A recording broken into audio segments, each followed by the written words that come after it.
in the ongoing Hezbollah-Israel war, the Iran-backed armed group has claimed that it fired missiles at Israeli soldiers near the key border town of BINT JbeIl in southern Lebanon.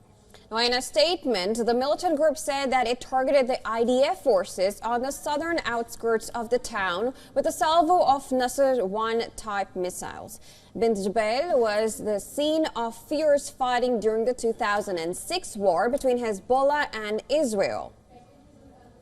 The attack on the IDF soldiers came shortly after Hezbollah said it fired ballistic missiles at the Israeli army's headquarters in Tel Aviv. Hezbollah claimed that it used Qadir-2 missiles in its strikes on the commercial hub of Tel Aviv, which houses both the defense ministry and the headquarters of the Israeli military. The Lebanon's group later said that it fired a salvo of missiles at another site near Tel Aviv, which it said was owned by an Israeli arms manufacturer. The Israeli military further said that a heavy barrage of rockets was fired from Lebanon at Israel. Around 5 missiles were identified following sirens that sounded in a number of areas in central Israel. Video showed interceptions in the sky about 45 kilometers south of Haifa and people sheltering behind vehicles on a highway as north of Tel Aviv. Now, the IDF announced that 6 Israeli soldiers were killed in a clash with Hezbollah forces as Israeli troops pushed deeper into southern Lebanon.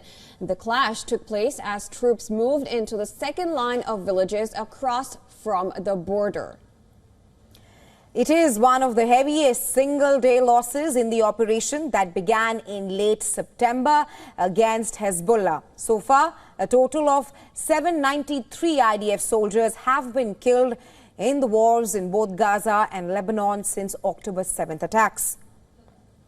Now, meanwhile, an Israeli strike hit the southern suburbs of Beirut on Wednesday night after a series of 3 attacks on the Hezbollah stronghold in less than 24 hours. The footage showed smoke rising in the area after an evacuation call by the Israeli army. Israel's defense minister said he will not agree to any Lebanon ceasefire that does not ensure a disarmed Hezbollah withdraws north of Lebanon's Litani River or allows the residents of northern Israel to return to their homes. We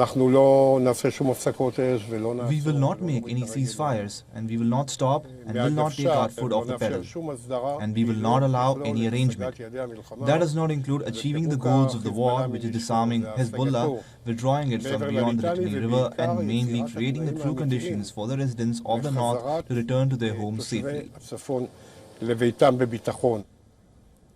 Now, furthermore, the UN Security Council condemned attacks in recent weeks on the UN peacekeeping mission in Lebanon, calling on all parties to respect the safety of members of that force. The UNSC statement noted in particular attacks on October 29th, November 7th, and November 8th.